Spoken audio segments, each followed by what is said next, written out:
Welcome back everyone. नमस्ते सभी को। आज घटस्थ योगा श्रृंखला महर्षि घिरंड में हम षटकर्म क्रियाओं की 5वीं क्रिया त्राटक से पहले नौली क्रिया के बारे में जानने के प्रयास को जारी रखेंगे।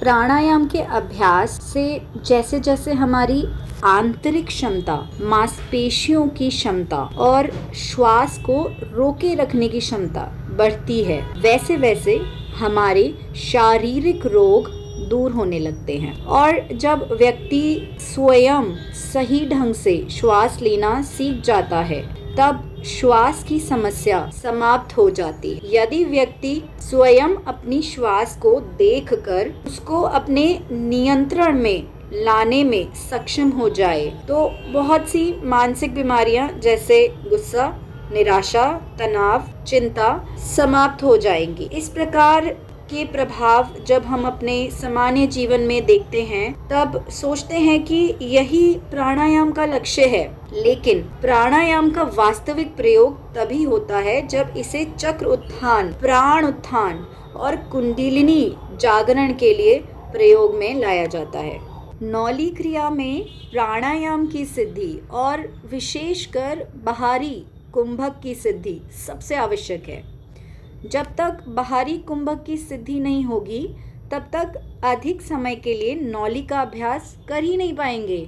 और सावधानी बरतनी है कि नौली के अभ्यास के समय यदि हम थोड़े भी पेट दर्द का अनुभव करें, तो तुरंत अभ्यास बंद कर देना चाहिए। जब दर्द समाप्त हो जाए तो पुनः प्रयास कर सकते हैं या दूसरे दिन भी अभ्यास कर सकते हैं। परंतु यदि दर्द बढ़ता जाए या हमेशा बना रहे, तो किसी योग्य चिकित्सक या योग शिक्षक से उचित परामर्श लेना चाहिए।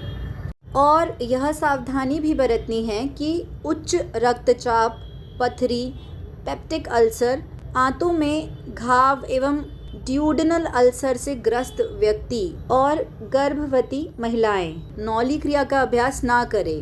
परंतु प्रसव के 5 से 6 महीने बाद इसका अभ्यास महिलाएं कर सकती हैं, क्योंकि उनके उदर और वस्ती प्रदेश की मांसपेशियां पुष्ट होंगी और आंतरिक अंगों को पुनः व्यवस्थित होने में सुविधा होगी। नौली क्रिया का अभ्यास चक्र को प्रभावित और जागृत करने के लिए किया जाता है। चक्र से संबंधित चर्चा के पूर्व हमें चक्रों को समझ लेना चाहिए। हमारे भौतिक शरीर में चक्र के स्थान पर नाड़ियों के गुच्छे दिखाई देते हैं। नाड़ियों के ये गुच्छे चक्र के रूप में हमारे भौतिक शरीर के भीतर हैं और इनकी शिराएं चारों ओर फैली हुई हैं।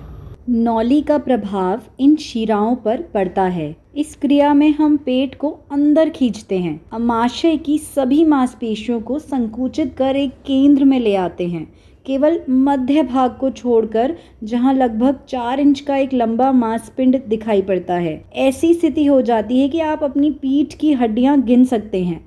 इस अवस्था में अमाशय पर तो जोर पड़ता ही है, इसके अतिरिक्त हमारी जितनी मांसपेशियां हैं, जितने प्रमुख नाड़ी संस्थान हैं, सब एक विशेष स्थिति में आ जाते हैं। यहाँ तक सुनने के लिए धन्यवाद। अब कल जारी रखेंगे।